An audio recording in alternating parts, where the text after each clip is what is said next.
साहब क्या रास्ते बंद हो गए मुलाकात के।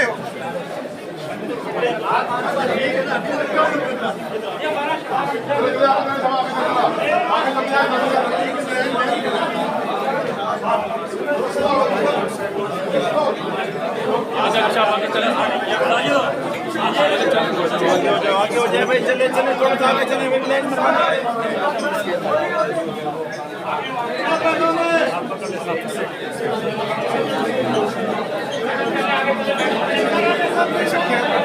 आगे से रास्ता क्लियर करना, थोड़ा रास्ता क्लियर करें भाई मीडिया में।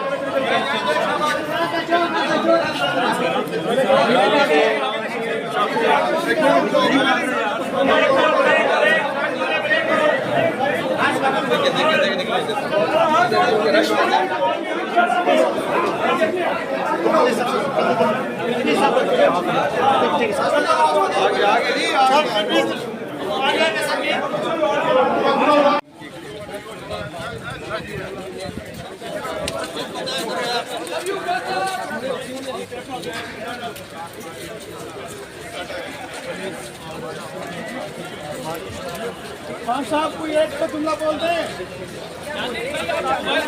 यार बारिश में नादिर साहब क्या कर रहे हैं? क्या सुनना चाह रहे हैं?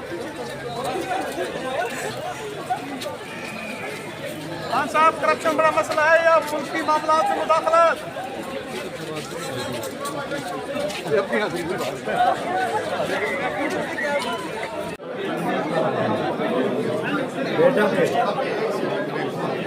एक मिनट हुआ निकले, सारे नहीं निकले।